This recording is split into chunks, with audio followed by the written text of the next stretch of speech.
of colleagues, wherein managers prefer to look the other way. I mean, I know many, many managers and many, many bosses who are aware of relationships at the workplace, and they just don't want to take them head on. Well, Barka, I think enlightened managements are very sure that anti-sexual harassment policies should be put in place in companies. We have put it in place for the last 12 years. We have an anti-sexual committee, and we get 40-50 cases a year. And every year we have to adjudicate on all of them. And I'm hearing the debate, and I would feel that where there's a subordinate-superior relationship, a manager-reportee relationship, then I think it's a strict no-no. Whatever be the provocation, whatever be the situation, is always a dicey situation to be. Whether the first approach is by the subordinate or the manager, it normally implies that if one is in control over the other, or there's a reporting relationship, like the debate said, there is a conflict of interest, and the presumption is that there is harassment, or one has a power over the other, and therefore one submits to the other. And I think this is a very dangerous ground. I think in most goods management, managers understand that and try to keep away from that kind of relationship. There's another sense too that, corporate India is not doing enough. But I think large corporations, many corporations are doing an effective job. And with the media and people like you bringing it up all the while, and I think it's spread across. Yes, we do need a law. We do need a better process. But I think overall, I think things have improved significantly since the last 12 years. Fair enough. But may I ask you, Mr. Pai, are you saying that at Infosys, for example, there is actually a rule that a relationship of whatever nature between a subordinate and a superior is not permitted by company rules? Is this a codified rule at Infosys? Well, we have a rule which says that in case of the relationship between the subordinate and the superior, then the presumption is that there is some kind of a control that the superior has, and therefore the presumption will be that it is a harassment. That's interesting. Yeah, Infosys actually has sacked 2 very senior managers from the American operations purely because of this. A couple of years ago. So you have technical. But here's my, just to argue the other side, that you presume it's harassment, as Mohandas Pai is saying, if there is a relationship between a superior and a subordinate. Sanjay Srivastav is the sexual dynamic between men and women. That's simple. I mean, if you look at it another way, corporations are also filled with stories where future husbands and wives meet each other, advertising, media. You have sort of folklores built around, I don't know, the philandering bosses, but it's not necessary that the women who had relations with them looked upon them as harassment. I mean, it's complicated terrain. Look, I mean, no one's denying it's complicated, but the law is never supposed to, it can never account for the complexities of human behavior. That's not what the law is meant to do. That's what we are meant to do, criticize and question the law. The other thing is that people often say, well, men no longer know what to say to women in the workplace. Yeah. I think that's fine. It is okay to be nervous. Women have been nervous for a long time. It's okay for men to be nervous. Let's not get too precious about this.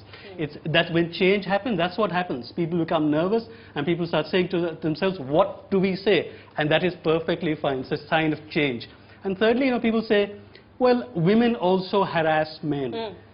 That is a completely, you cannot compare harassment of women by men to the other side, because when a man, the relationship between a man and a woman, that power relationship is very different from the relationship between a woman and a man. Even if the woman is the boss?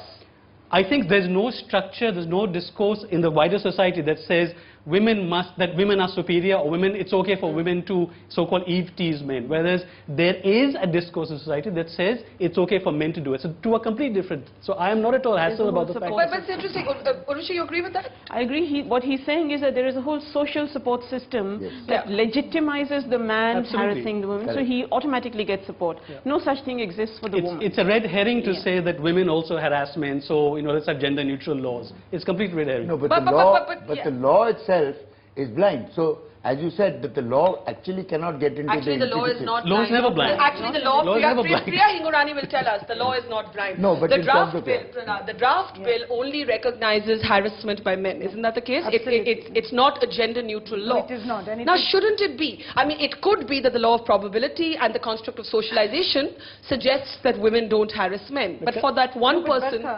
I think we are hassled because we have one law against a million laws that are actually anti-women. So if we have one law that seems likely pro-women, that's why we are hassled. No, but Barka, in that there is a clause which clearly says that if it is found that the woman is telling a lie or it is a false complaint, action will be taken. So the checks and balances are there in the draft bill. So but do you believe that the draft bill should allow for harassment by a superior irrespective of gender? Yes. Well, I don't think so, no. Not at the moment. Not at the moment, because the law which is coming in is much needed for the women who are facing these kind of harassments day in and day out. We've at the moment been talking of corporates and organized sectors, but what about the unorganized sector? You have no idea what chaos there is in the unorganized sector. So we would complicate it too much by making this a gender neutral thing. Mohandas, my quick question to you, in your code where you said that if there's a relationship between a subordinate and a superior, it would be presumed to be harassment just because of the nature of the power dynamic. Does that apply to women's bosses as well? Well, I would say yes. I mean, we had a couple of rare cases where women actually harassed men, but very few. For us, it applies both ways. But, out of maybe 50 cases a year or 100 cases in 2 years, maybe 1 or 2 cases come up where the man complains that he's being harassed. But normally, it is the woman who complains.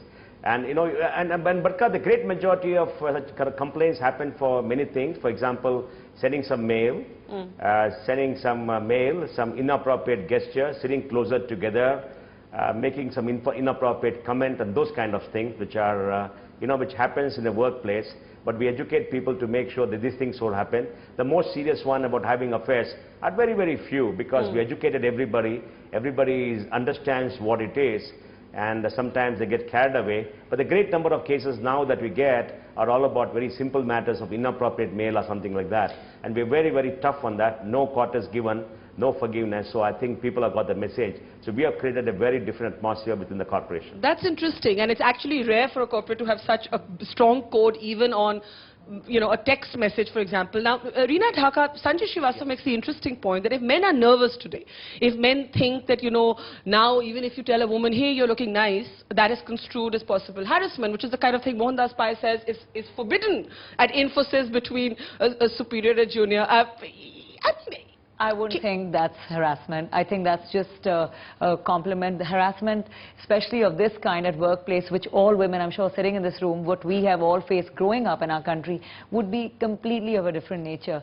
I think that would be mild for a basic Indian living in North India to face. I mean, we take that as a breeze. But is that because our threshold? I mean, you walk out, we are used to being poured in buses. Yeah. We don't even notice that. I mean, so we're immune to this. I mean, in a sense, there is a brutalization experienced by women in this country where you almost develop a bizarre kind of sense of humor about these things in lunch. I don't think there would be anybody here who would say that who hasn't felt some form of sexual harassment at some stage of her life. I mean, one way or the other, we all go through it. But I do think that what is a fling or what is a workplace chemistry between two people, that is not what is sexual harassment. I think human beings can sense each other's feelings. So if someone says you look really nice and she's reciprocating positively, that he can sense. So why is that a problem? And Urvashi, can I take this to you? Why is it a problem then when Mohandas Pai says that it's just presumed to be harassment? Any relationship between a superior and a subordinate, so he's kind of erring on the side of caution. But is that realistic for how human beings are?